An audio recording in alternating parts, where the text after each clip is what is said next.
श्री स्वामी समर्थ. जय जय स्वामी समर्थ. तुम्हा सर्वांचं आपल्या श्री महालक्ष्मी या चॅनेलमध्ये खूप खूप स्वागत आहे. तर मी आज तुमच्यासाठी एक सत्य घटना घडलेली आहे, ती मी तुम्हाला आज तुमच्याशी शेअर करत आहे.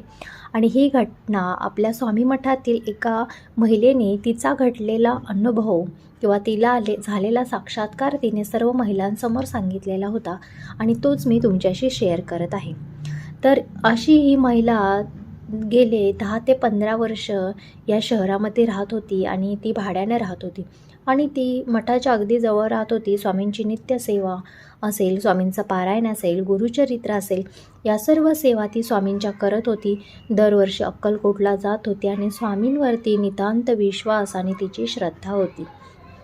पण अशामध्ये तिची घरची परिस्थिती काही सुधरत नव्हती. तिच्या नवऱ्याला फक्त 15,000 पगार होता आणि या 15,000मध्ये तिचं रूम भाडं असेल, मुलांचं शिक्षण असेल, घरचा खर्च असेल, हे सर्व ती भागवत होती. ती स्वतः 4 घरच्या काम करत होती, 4 घरी पोळ्या लाटायला जात होती आणि अशामध्ये ती तिचं जीवन व्यतीत करत होती. पण अशामध्ये तिनं कधीच स्वामींचा मनात राग धरला नाही किंवा स्वामींना कधी यासाठी तिने जबाबदार धरला नाही. अशा पद्धतीने ती स्वामींची नित्यसेवा करत होती. पण ती ज्या सोसायटीत राहत होती तिथे तिच्याबरोबरच्या तिच्या मैत्रिणी होत्या, त्यांची स्वतःची घरं होती. शहरामध्ये 1-1, 2-2 त्यांचे फ्लॅट होते आणि अशामध्ये तिची परिस्थिती खूप गरिबीची होती. त्यामुळे त्या महिला देखील तिला कधी हळदी कुंकवाला बोलवत नसत आवर्जून किंवा अजून कोणत्या कार्यक्रमाला बोलवत नसत. आणि हिला देखील जरी बोलवलं तरी जायची इच्छा राहत नसत, कारण त्या मोठ्या घरच्या होत्या, त्यांच्याकडे भारी भारी साड्या होत्या, दागदागिने होते. तसं हिच्याकडे काहीच नसल्यामुळे तिला खूप शर्मिंदपणा त्यांच्यासमोर वाटत असत. त्यामुळे ती देखील जाणं टाळत असे. तर अशामध्येच मठामध्ये प्रत्येकाच्या घरी स्वामींच्या पादुका जात होत्या. हिलाही वाटायचं की आपल्याही घरी स्वामींच्या पादुका याव्यात, पण काय करणार, आपण तर भाड्याने राहतो, आपली एवढी परिस्थिती नाही की आपल्या घरी कोणी यावं म्हणून. ही सगळी मोठ्या लोकांची कामं, असं तिला सतत वाटत होतं. आणि त्या मठामध्ये सुद्धा या मोठ्या मोठ्या बायका होत्या, मोठ्या घरच्या, त्यांच्या घरी स्वामींच्या पादुका जात होत्या. त्यामुळे तिने कधी विचारही केला नाही की आपल्या घरी स्वामींची पादुका येतील म्हणून. तर अशामध्येच गुरुवारी पादुका जाणार होत्या आणि बुधवारीच मठाचे जे पुजारी होते त्यांच्या स्वप्नामध्ये ही महिला जी राहत होती तिच्या महिलेचा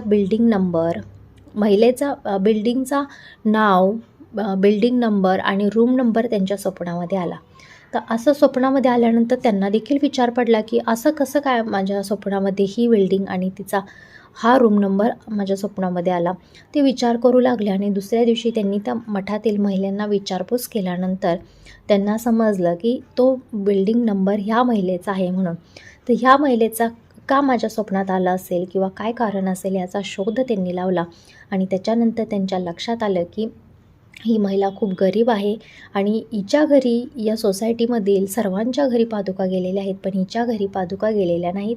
आणि तिची खूप इच्छा आहे, तिनं देखील आपलं नाव दिलं होतं की माझ्या घरी पादुका याव्यात म्हणून, पण तिच्या घरी पादुका गेलेल्या नाही. तर कदाचित स्वामींना वाटलं असेल ह्या महिलेची माझ्यावरची जी नितांत भक्ती आहे त्या मानाने आपण देखील तिच्या घरी आपले पाय लागले पाहिजेत किंवा त्याच्यामुळे तिचा संसार सुखी झाला पाहिजे, असं स्वामींना त्या भक्ताविषयी काळजी वाटत होती. म्हणून स्वामींनी स्वतः पुजाऱ्याच्या स्वप्नात येऊन ही सत्य घटना घडवून आणण्यासाठी कदाचित त्यांना सांगितलं असेल.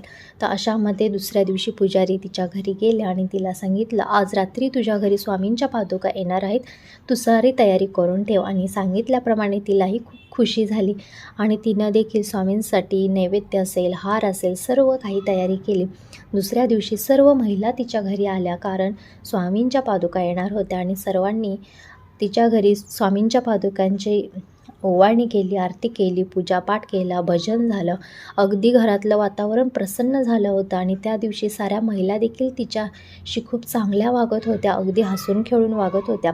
असं वाटत नव्हतं की कुठं त्या गरीब आणि मी मोठी असं त्यांच्या मनामध्ये काही न राहता त्या एकमेकींच्या व्यवस्थित वागत होत्या.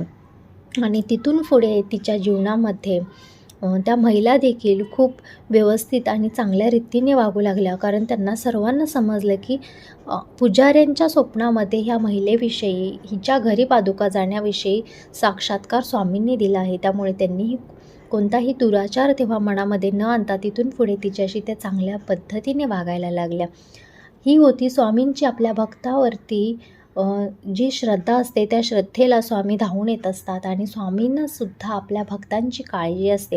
म्हणून स्वामी असे चमत्कार घडवत असतात आणि असे चमत्कार जगामध्ये घडत आहेत. तर तुम्ही देखील स्वामींवरती विश्वास ठेवा आणि आजचा हा चमत्काराबद्दल तुम्हाला काय वाटतंय हे कमेंटमध्ये सांगायला विसरू नका. श्री स्वामी समर्थ.